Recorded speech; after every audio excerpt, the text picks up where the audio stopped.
Hey there, lovely souls. Welcome to Wellbeing Wave. In today's video, we are going to meet our tiny little animals called ticks. They are small in size, but they can make a big impact on our health. So do not let ticks make you sick. End this video. We will be discussing about the risks from the ticks, and also we will discuss about unusual meat allergies produced by them. And at the end, we will also discuss how to tackle the ticks. Warm weather might make you want to get outdoors and enjoy walks in the woods, picnics, gardening, and more. But tiny ticks also emerge when temperatures rise. And they can take a big bite out of warm weather fun. Bites from infected ticks are responsible for about 500,000 new illnesses each year in the US. And those numbers are rising. Lyme disease is by far the most common. It accounts for more than 80% of tick-borne illnesses nationwide.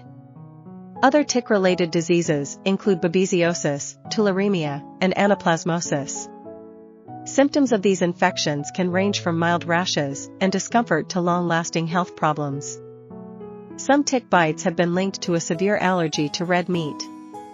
There is good news, though. You can take steps to keep ticks from making you sick. And National Institutes of Health supported scientists are looking for better ways to diagnose, treat, and prevent tick-related illnesses.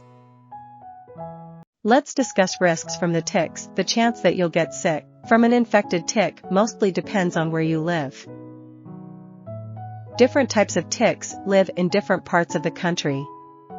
Each type can pass on the germs that cause different diseases.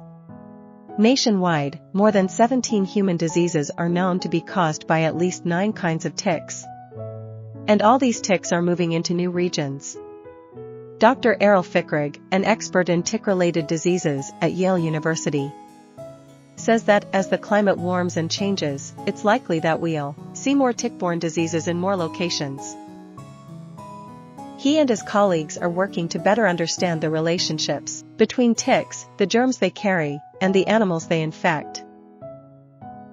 Ticks might seem easy to avoid. They can't fly or jump.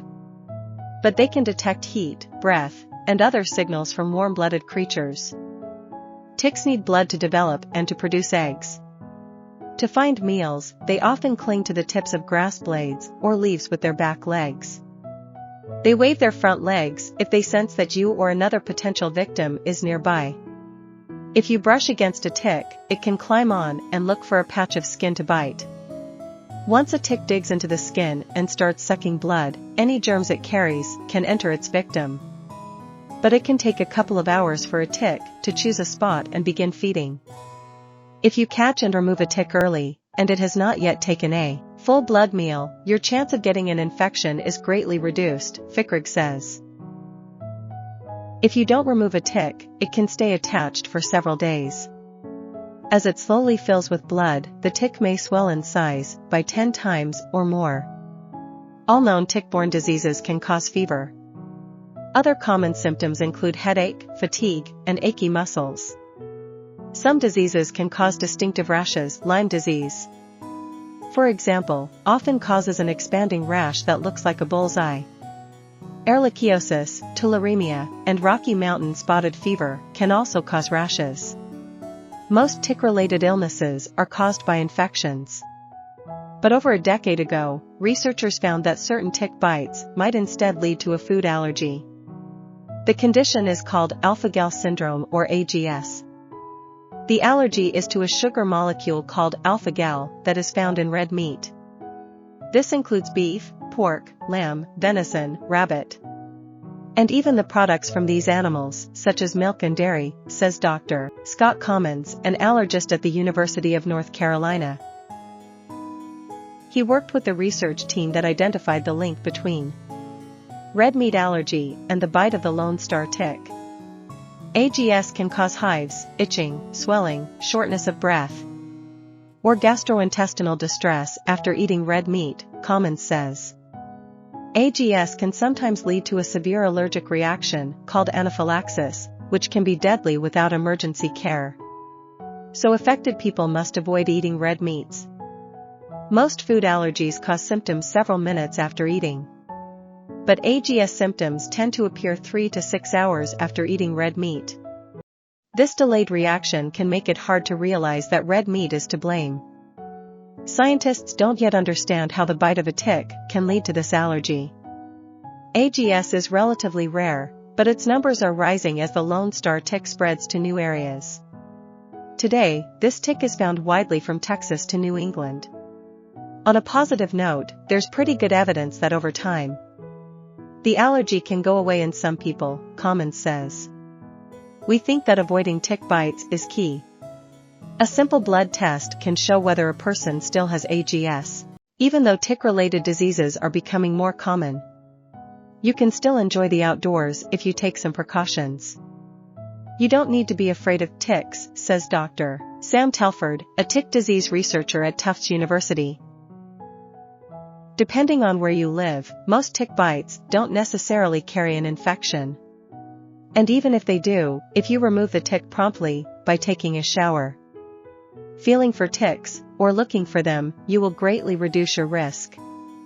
To provide even more protection, NIH supports several lines of research that aim to block tick-related illness. Telford and colleagues are focused on stopping the spread of tick-borne infections in the wild. They're testing different ways to keep the disease-causing germs from infecting small creatures that ticks love to bite, like mice. The idea is that if you target mice, they will no longer pass infections to ticks. And then presumably there will be fewer infected ticks in the environment to infect humans, Telford explains. Fickrig and colleagues are working to create a new type of vaccine that keeps ticks from attaching to the skin long enough to transmit disease-causing germs. Their experimental vaccine has been shown to prevent Lyme disease in animals. They are testing to see if this approach can block other types of tick-borne infections. Fickrig notes that many tick-related diseases can be effectively treated if caught early. If you've been in an area where ticks are common and you develop a fever, it's possible that you had a tick bite but just didn't realize it, he says. You should seek medical attention to get advice. Early medical attention is always the best. We hope that this video brings you lots of information. Please like, share and subscribe our channel. And do not forget to press the bell button to get notification for more informative videos. Take care of yourselves and each other. Remember, safety first in all that you do. Until next time, stay safe and be well.